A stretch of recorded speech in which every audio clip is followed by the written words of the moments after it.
அதே ஜல்லிக்கட்டு நடத்திருக்காங்க. எப்படி அதை மட்டும் நடத்துறீங்க? ஜல்லிக்கட்டு எப்படி நடத்துறீங்க?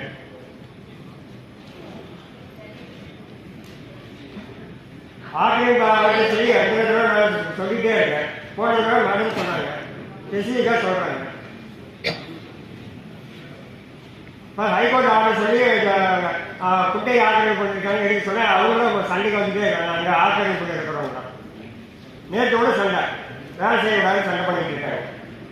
அப்போ என்ன நிலவரம் பார்த்தீங்க? இப்போ இது மட்டும் எப்படின்னா ஜல்லிக்கட்டு மட்டும் எப்படியா 200 போலீஸ் இறக்கி நீங்கள் ப்ளே பண்ணுறீங்க நடத்துறீங்க, அதுக்கு மட்டும் போலீஸ் பயன்படுத்துறீங்க.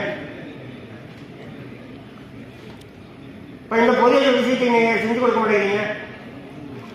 நான் 50 பேருக்கு மேலே வழக்கு போட்டேன் 2 வருஷத்துக்கு முன்னாடி.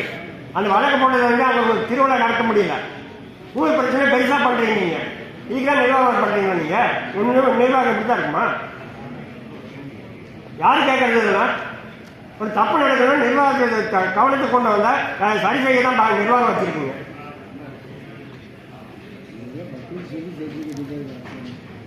அப்போ என்ன சொல்ல வரீங்க? முடியாதுன்னா முடியாது கூட்டணி நடத்தாதீங்கம்மா. எது நடத்துறீங்க நீங்கள்? ஒவ்வொரு நாளும் இவ்வளோ விவசாயி வந்து காலம் கட்டிட்டு இருக்காங்க, வேலை கட்டிட்டு இருக்காங்க. ஒரு பிரச்சனை நடக்குதா கவனத்துக்கு கொண்டு வந்தால் அதை கூட்டி அழைச்சி பேசணும். அதுக்கு தான் நிர்வாகம் வச்சுருக்காங்க. எவன் வந்தாலும் அவனே காவல்துறை வச்சு முடக்கிறது. அதுக்கு தான் வச்சுருக்காங்க நிர்வாகம். அதிகாரம் தவறாக பயன்படுத்துகிறோம் எல்லாமே சொல்லிட்டு இருக்காங்க. நீங்கள் தவறாக பயன்படுத்தி நீங்கள் உடனே இருக்கிறீங்க. என்ன பேசுறது நீங்கள்? இப்போ கேஸுக்கு ஒவ்வொரு இருந்தாலும் ஒவ்வொரு ஊர்லேயும் வந்து 50 ரூபா வந்து 100 ரூபா வரைக்கும் ஒரு சிலிண்டருக்கு வாங்கியிருக்காங்க. நான் மனு கொடுத்து முறையாக இருந்தேன்.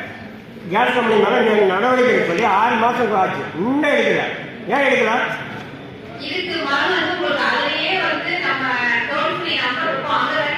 இல்லையே மேடம், ப்ராப்பராக என்கொயரி பண்ணிட்டு அந்த நிர்வாகத்துக்கு மேலே நடவடிக்கை சொல்லி ஆர்டர் அனுப்பிச்சாச்சு. அப்போ யார் ஃபாலோ பண்ணுறது? நான் ஃபாலோ பண்ணுமா? நான் ஃபாலோ பண்ணுமா? நீங்கள் ஃபாலோ பண்ணணுமா?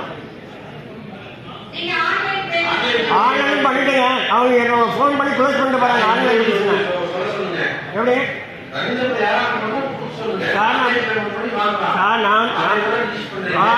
நான் வந்து எவிடன்ஸ் வேலை கொடுத்துருக்கேன்.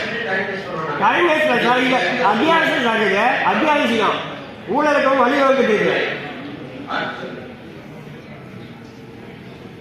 ஏன் நீங்கள் கண்டிக்கல? அப்போ நிர்வாகத்துக்கு கொண்டு வரீங்களா? கவனத்துக்கு மேலே கொண்டு வரோம்.